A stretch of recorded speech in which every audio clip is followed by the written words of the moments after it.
Hi guys, and welcome back to askNK. So today we will be talking about a tool. I believe a lot of you have not even heard about this tool, and maybe if you've heard about it, you have not tried it. So we're going to review this tool today and see if it is the tool you should be looking out for and why you should be looking out for this tool. And this tool which we're talking about is known as Polybrush. I'm just going to drag the screen here so you will be able to see it. Okay, so if you go over to www.polybrush.com, not .com.org, you would find this website. Okay, and basically what this tool is, it's a tool that you can use for should I say prototyping, sculpting. You can also use this tool for like your imaginary characters, do a lot of concepts and all that stuff. So how do we get this app? When you come over to www.polybrush.org, you would find this app. Simply click on download and it's going to take you to a page where you can, go over and get it. And basically what you get is a Gumroad account, something like this. And on the Gumroad account, you'll be able to download the link, and the link would get you the software. If you go over to the about, you can get a couple of things, and you can also come through and look at the tutorial. This tool has been made possible by, I think, a Russian artist. I'm not so sure, but he is an artist, and you can check out his stuff on ArtStation. Link is going to be in the description. And one thing I would like to clear out is the word Polybrush does not meet or does not complement the Polybrush tool that exists in Unity. This is something totally different, something I think I would cover later in the future, not now, but keep an eye for something like this. So this is something totally different, and this is also something totally different. And now it's no longer called Polybrush, it's now called the TEYA Conceptor. I don't know why. I kind of preferred the name as Polybrush before, but now I think I'm getting used to the fact that it's now called TEYA Conceptor. So let's get right into the app and see what it does. And once the app opens, you would be welcomed with a screen like this. Okay, keep an eye because it has no icon. Okay, so it just has this window side of app look, but it has no icon, at least not now. It comes in a zip file and you're going to find it with an icon there, but once you open it on your tray, you would not find an icon. So it opens up like this. It shows you all of these navigation keys. I kind of like the navigation keys basically because coming from both a Maya and a 3D Max point of view, and also a ZBrush and a Blender point of view, I kind of like the entire thing, so I can easily just maneuver around the whole thing. Basically speaking, my entire UI except for ZBrush, which sometimes it can work like that, seems to be basically driven by Maya. Okay, so you can also come through and increase the UI. So just in case you're not comfortable with the UI, you can increase the UI and you can also reset it. I'll still tell you how you can do that somewhere else within the video as we move on. So if you want to increase it, you do that, and then you can click on OK. Once you install this app, or once you run this app, you're going to notice that there's a couple of V's almost everywhere you are clicking, and this V simply means it's a tick. Okay, so it's a tick. So for UI, kind of great for now. Then let's get into it and see how good it is. So you get these buttons here, not the buttons, but you get these sort of tool tips. Okay, these tool tips that tells you about how you can navigate. So if you hold down Alt, because I'm using the Maya UI or Maya navigation, you can see how simple it is to move around the scene. I like this cube. So the 3D cube is something that particularly normally or mostly belongs to Autodesk, but now we get to see it almost everywhere, and thankfully Blender has actually implemented that as well. Okay, so the next thing which you would notice that's very, very significant, just because it has colors, is this color palette. Something you can dock up and bring out. You can do something like this, and this is where your layer stack exists for the scene. I'm not so happy about the layer stack being here. I kind of prefer it to be somewhere about this point so that you can see the entire layers, following the fact that I cannot be able to scale this thing entirely up unless I create a new layer. Okay, so unless I create a new layer, that's the only time this thing stacks all the way up. So I would actually prefer it to be here, and once you click and create those stuff, they come down here instead of doing this sort of thing. The way you can add colors to your color palette, just real quick, is when you move this to a point, you can click on the part and right click and get the color. So let's say I move over to blue, I can click here and right click to add the blue there, And if I come over to yellow, I can come through and right click and store that color information there. This color information is very necessary because once you start making your designs, okay, whatever thing you make or whatever thing you model is definitely going to come up with this color. It has a menu, so you can find the entire menu. Very simple, small menu, but it works, you know. So if you go over to open or you go over to file, you can open, you can replace, you can merge, you can save, and basically you save as OBJ files, nothing more, nothing less. Okay, so you save as OBJ files. The render, we'll actually look at that soon. The edit basically has two buttons. So if you click here, it's a redo and an undo, something very simple. The record, sort of ZBrush style kind of recording, but ZBrush seems to be way more sophisticated than that. For the tutorial, takes you to the tutorial page where you can find some content. Most of them are not so explanatory since they play only audio files and there is no voiceover, and that's why I'm making this video. And if you move over to the settings, you're going to be able to find a couple of settings. And from this part within the settings, if you scroll this all the way down and up, you can change the UI color just like you can do in other apps like ZBrush and other apps as well. Okay, so let's just keep it to something this gray.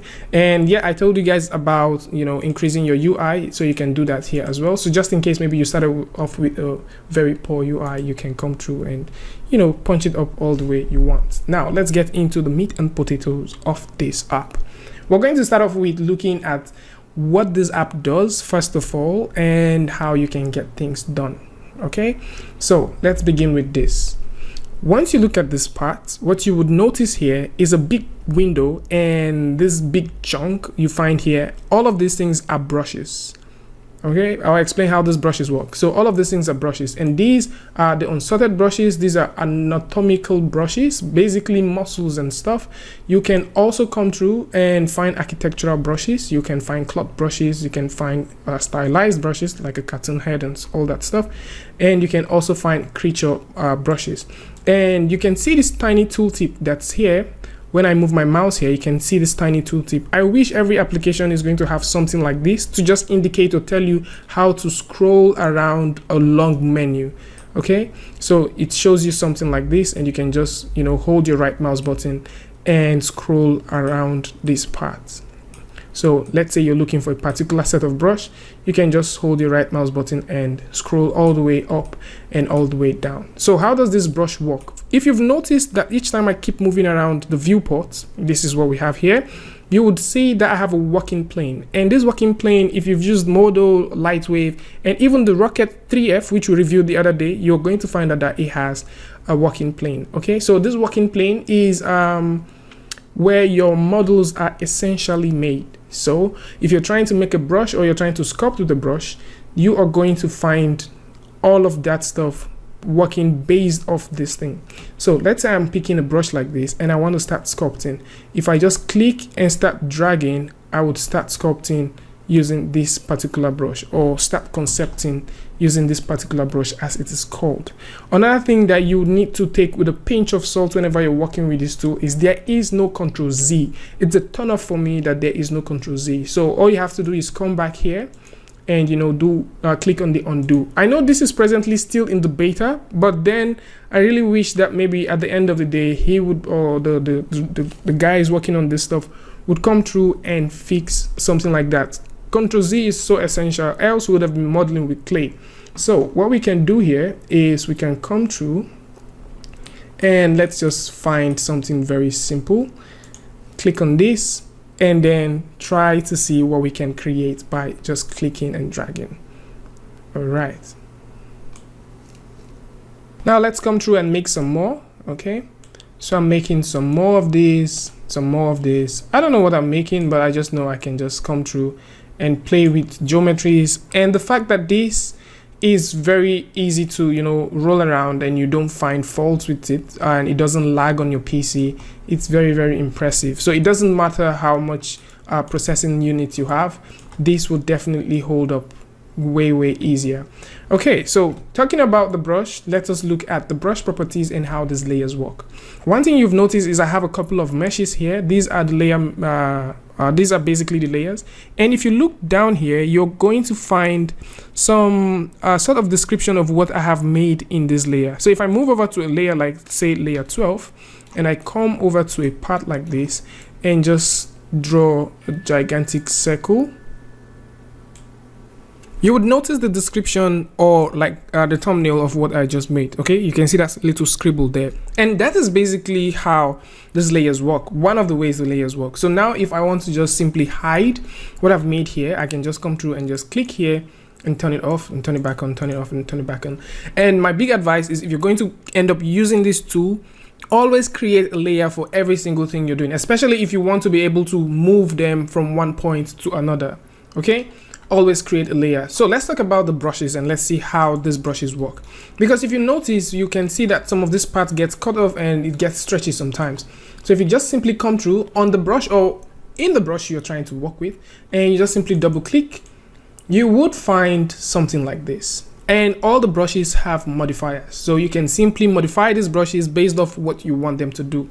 So I'm just going to simply come through, go over to stroke, and at this point we want it to deform along the curve. So deform along curve simply means it's going to deform along the curve once you start working with it. If you want it to generate normals as you walk around it, it's going to generate the normals. If you want it to flip normals, you can also get that done. You can still come through and make it a clone. You can still come through and make it a section. Depending on what you want to do, you are also going to get this nice tooltip or this nice preview of what you are working with. So this is something amazing about this app I kind of like. And to every brush you're working with, you can decide to change it from a 3D stroke to a sculpting tool, and immediately you change it to a sculpting tool, you can see that the interface changes. There is no working plane, and you can have this sculpting brush, which by the way you can increase by just right clicking and clicking and dragging, and there you can go ahead and increase the radius at which you want to work with this. But let's keep it back at 3D stroke. So if we want to add modifiers to this, we can definitely just do that by clicking on add modifiers. Select a certain modifier that we want to work with. So if you want to go ahead and play with symmetry, you can decide to do that. If you want to go ahead and add something like a fractal, you can do that as well. Also, let's just go ahead and do something with symmetry so that we can see what we're working with. So if you click on the symmetry, we can click here, and there you're going to find symmetry. So let's just extend this a little bit backwards, and then we would look at what we can get. So for the symmetry, I may want to create symmetry on a given axis. Say I want to create symmetry on Y axis, for example. So if I just click on the Y, I can increase how much symmetry I want to get. This is quite similar to what you can get when you are working with curves and you're turning on the radial symmetry in ZBrush. Okay, so if I turn on symmetry something like this, I can also turn on symmetry something like this, and then you can also see it's going to generate what it's going to look like at the end of the day.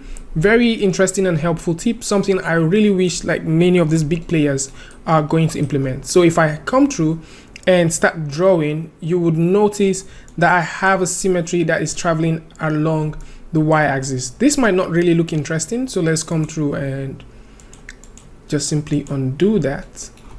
Let me take this all the way down and maybe increase something like that. This seems to be too much. Okay, fine. Let's jump into a new layer so that we can play with this. So if I start working with something like this, we may see it happen. Okay, so here we can see that we're having symmetries on different sides of it, maybe because they're all clustered and that's why we cannot really see it. But that is basically how the tool works. Okay, that is basically how the tool works. Let's talk about one more thing about the 3D brushes before we start talking about something totally different. So I will just simply come through and click on file and say new scene, or reset the entire scene and make a new scene. How do you create your own 3D brushes? Creating your own 3D brushes might be quite daunting, especially if you don't know how to do that. So I'm going to walk you through the steps of creating your own 3D brushes. Okay, so if you click on file, for example, and then let's say you decide to open a scene, or you decide to merge. So if I click on merge, I will be able to have something like this. So for this, let's say I pick out a head OBJ file, click and open, and there, if I press F on my keyboard, I will be able to see the head geometry. And all of the piece that comes with this head geometry, you're going to find them all splitted up in layers. Okay, if you want to scale this particular geometry, it says too small object, recommend to scale it, you would find that we have here a scaling option.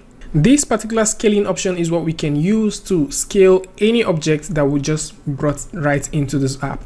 So I'm just going to click here and then hit delete because I just want to work with this. Your big question is this how you scale? No, I will show you about how you can go ahead and scale your objects when you're working with the tool. But for now, if we want to just scale this up, we're just going to go ahead and hit this scale ×2 and it's going to scale that. If we want to turn it down, we can just hit this scale by 0.5 and it's going to reduce that as well. So we've scaled this up and we want to convert this particular tool that we have here into a brush. So for us to do that, what we need to do is we need to come through and click on new. Okay, once we click on new, we need to double click this or single click depending on how it works for you, and we're going to come over to this part where we have form and say get object from scene. So you can choose to get it from file, you can choose to save it out as an OBJ file, but we want to get this and make this a brush. So I'm just going to click on get object from scene and there you have it. I have this object set to as an object from scene. So does it mean that I can now go ahead and play with this? Definitely. So if I come here and start playing with this, you would also notice something very significant. Okay, so let's just back up a bit. Okay, let's just back up a bit. So I'm just going to undo this. So if I draw, you're going to notice that I have this object all stretched out. Okay, I don't know if you can see, but I have, this is the ear of the character, and around somewhere like here is where the face is. But we don't want this character to deform any all the time when we play with this tool. So what we can do is we can go over to this part where we have stroke and turn off deform along curves. Okay, now if we turn that off and sculpt, you can see that we can just simply deform this object, or we can drag this object out and, you know, deform it when or wherever we want it to be within our scene. So your next question is going to be, so how do I make something without making it deform? Okay, so you can come here and click on keep proportion and there you go. You can just simply drag this out as a brush and you can make as many as you want. So if you like making all of these surreal stuff, you can have a field day playing with things like this, you know, changing the colors and playing with as much as you want, and, you know, get them out and render them. And this is how you can create your own brush. And if you want to deform this brush along a given curve, you can just simply drag and deform the brush. All right, this is how you do that. If you want to view the wireframe, you can simply do that by coming over to this place. This is quite poorly planned for now, but I think since it's in the beta, he's going to work on this way more better. So if you come over to this box and you click, you would be able to see the wireframe of the object that you're working with. Okay, so if you just simply come through and look at that there, you will be able to see the wireframe. You can turn this off from here, and also if you go over to render, I guess, so if we come over to render, hopefully I will be able to find that there. If you click on wire, you will be able to also see the wireframe. So this is basically how you can check out the wireframe. If you want to go ahead and convert all of these to geometry, you can convert all of them to geometry by simply making them or remeshing the entire thing. So if I come here and click on remesh, I can choose how much subdivision of remeshing I want, and then I can click on the remesh. And within the time when it's remeshing, it's going to create a remeshed version of what we want. But since this might be a little bit too much for what we're looking for, I will come here, undo the entire process, and I can increase this a little bit, and let's remesh one more time. And this will take a little toll on your computer once you're remeshing a dense model or dense objects like this. So there you have it. You can see how the remesh looks like. Every single thing seems to be trying to merge with each other, creating this meatball effect. So you might have seen some meatball effects going on here. You can see that here, you can see that here, and there. Okay, so this is basically how you can play with your models, and from here, you know, it's just you typically coming over to sculpt and, you know, play with this stuff and do whatever you want to do. So it's basically for concept and very organic stuff. So if you want to create very organic stuff, you can come up with all the nice brushes in the world and play with them and create amazing and interesting things. So I'm just going to delete this, and let's talk about something else you need to know while using this app. So the next thing, or the next big feature that exists in an app like this, is something called Lat. So if you've used 3D Studio Max before, you know there is or maybe Cinema 4D, you know there is a modifier called the Lat Modifier. Okay, so what it does is it takes the profile of an object versus another profile and it wraps it around. And in Maya, for example, it's definitely not called that. It is called Revolve, and other apps have various ways they call it. So I'm going to click here to find that out. So once we click somewhere like there, I can come through and decide to create a lot of what I want. Okay, so you can start off like this. And this is actually something really cool. It takes you away from, you know, thinking about how you would want things to be, and you can just go directly and start playing with this tool to create very interesting shapes. So for something like this, we can start off with a very big dome and, you know, tight that all the way into something like that. And regardless of the color you're picking, you know, you can come here and still come through and style something like this, and you can also notice that it matches what you're working with. Okay, so let me just pick something like that and also create something very interesting here. Okay, let's also change the color to something else just to create something interesting, nothing serious.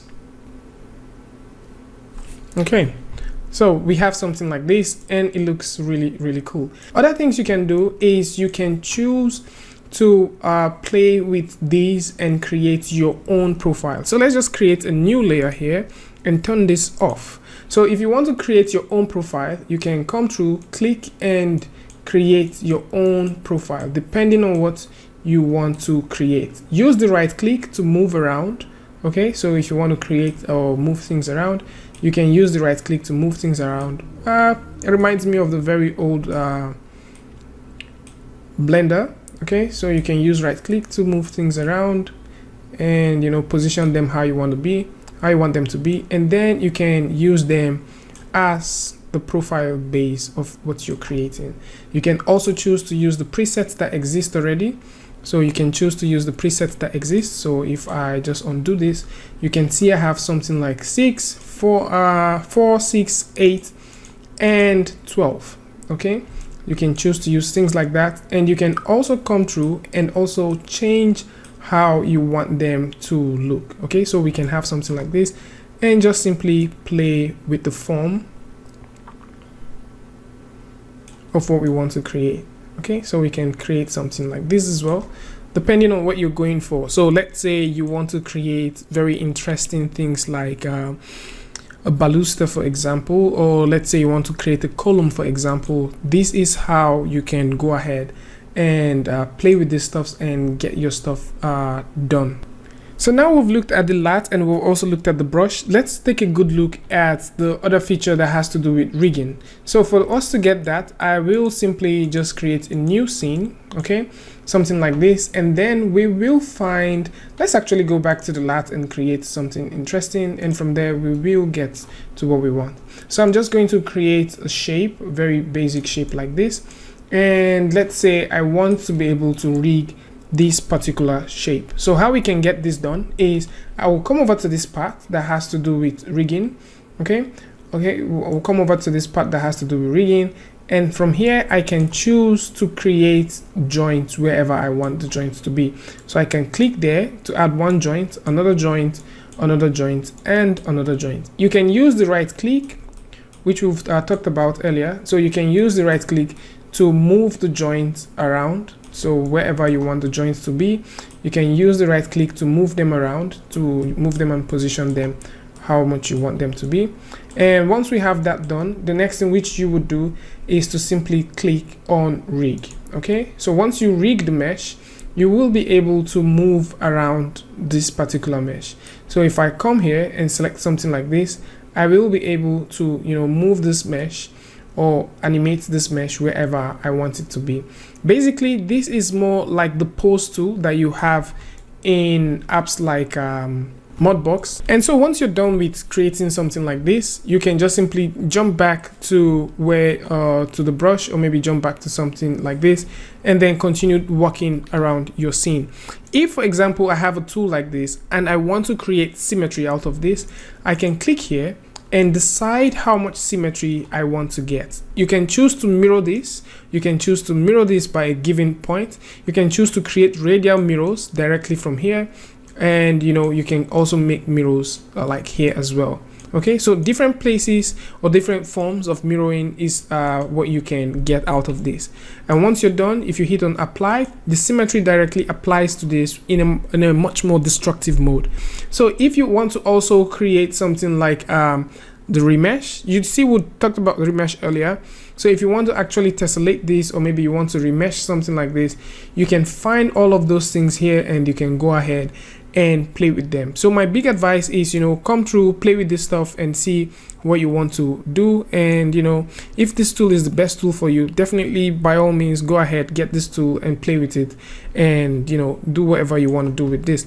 And just before we leave, I just remembered I didn't say one more thing about this stuff that has to do with the lat. So if I come here and click on the lat, for example, and decide to, there is a button here, and decide to clear my selection, which brings me back to the 00. If I drag and create something like this, you'll notice that they are all closed. If you want to turn off the caps so that they are not capped at all the time, you can come here and click on holes, and for this it is going to open.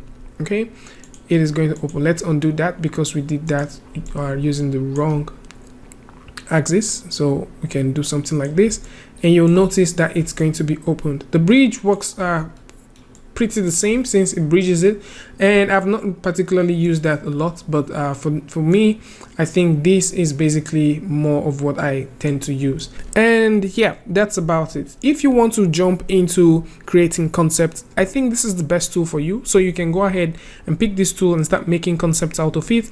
And if for some reason you want to really make maybe stylized stuff, you want to make characters, you want to really do something that is not off your imagination, then oh boy, I would suggest that you go ahead and play with tools like ZBrush, Modbox, 3D Coat, and also Blender. Those tools are amazing. You can still check out the very free 3D tools that I talked about that are on the channel, so you can check them out, play with them, and see which one works for you.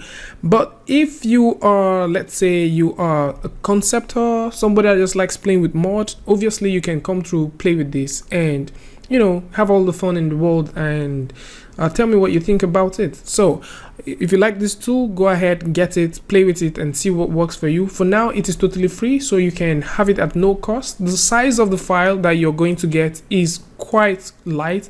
It is less than 500 MB. So what's the fuse? I mean, you can get it and play with it. So what do you guys think about this? I would like to know what you think about this in the comment section below. If you like this video, simply give it a like, and don't forget to share with your friends. And if you're new here, it will be amazing if you can hit that subscribe button and also turn on notification. And until I see you guys again with a tutorial review, Free Friday stops, updates, tips and tricks, peace.